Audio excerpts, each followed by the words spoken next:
ओं श्री दत्तात्रेय समारंभां स्वप्रकाशानंदनाथमध्यमां श्री अमृतानंदनाथ सरस्वती पर्यन्तं वंदे श्री गुरु परंपरा। श्रीमन्महागणाधिपतये नमः। श्री कुलदेवतायै नमः। ఆస్తిక భక్త మహాశయులందరికీ కూడా ముందుగానే దేవి శరన్నవరాత్రి ఉత్సవ శుభాకాంక్షలు.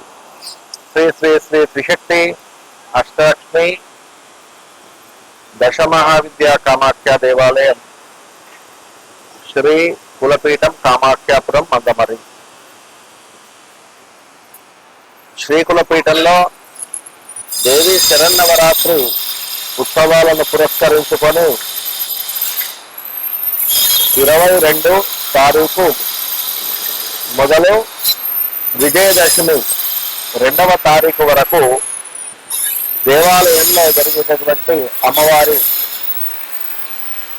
దుర్గా శరన్నవరాత్రి ఉత్సవ విశేషాలను ముందుగా తెలియజేస్తాం.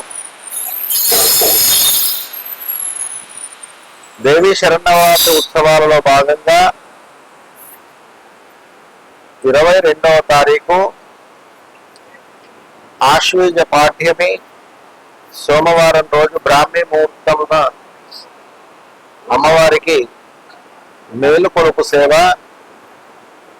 నిత్య పూజా కైంకర్యాలతో పాటు విశేషంగా అమ్మవారి నవరాత్రి ఉత్సవాలను శాస్త్ర ప్రమాణాలను అనుసరించి వ్యాస భగవానుడు జనమేజయుని చేత భాగవతంలో ఏ విధంగానైతే ప్రామాణికంగా నవరాత్రి ఉత్సవాలను జరిపించారో ఆ విధంగానే శ్రీకులపీఠంలో దుర్గా నవరాత్రి ఉత్సవాలు నిర్వహిస్తూ ఉన్నాను. ముందుగా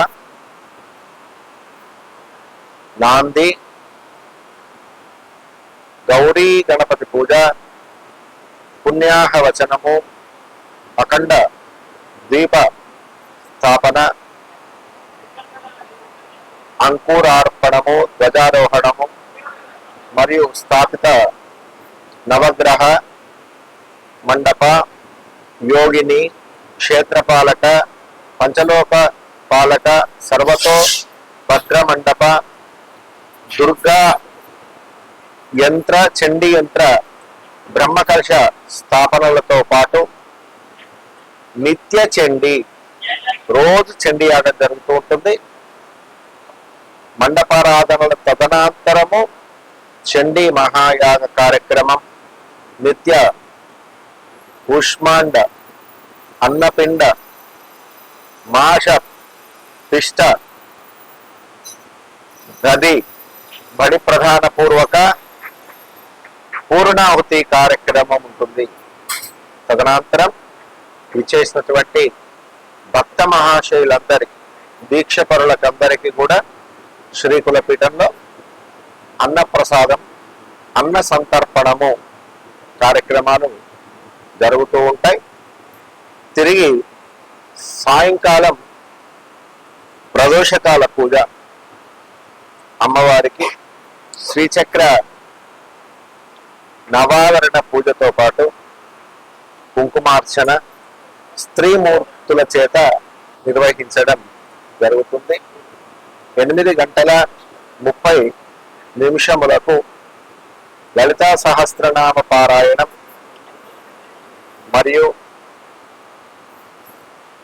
విశేష మహామంగళ హారతి, మహామంత్ర పుష్పం, వేద ఘోష, వేద పారాయణములు మరియు అమ్మవారికి విశేష ఉపచారాలు, తీర్థప్రసాద వితరణం మరియు ఇచ్చేసినటువంటి భక్త మహాశయులందరికీ కూడా అల్పాహార సేవతో పాటు అమ్మవారికి చక్కగా జోలపాడుతూ అమ్మవారి యొక్క దేవాలయాన్ని మూసేసి ప్రతినిత్యం ఈ విధంగా కార్యక్రమాలు నిర్వహించడం జరుగుతూ ఉంటుంది.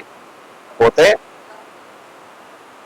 ఈ నవరాత్రులు చేయడం వల్ల భక్త మహాశయులందరికీ కూడా సకల కష్టాలు తొలుగుతాయి, దారిద్ర్యం తొలుగుతుంది. అంతకు మించి మానసిక ప్రశాంతత కలుగుతుంది. అందుకే దుర్గార్తి శమని, ఆర్తి అంటే కష్టములు, బాధలు, మానసిక బాధలు, సమస్యలు తొలుగుతాయి. కనుక భక్తమహాశయులందరూ కూడా నవాహ దీక్ష, వాస్తవంగా ఇది 9 రోజుల దీక్ష.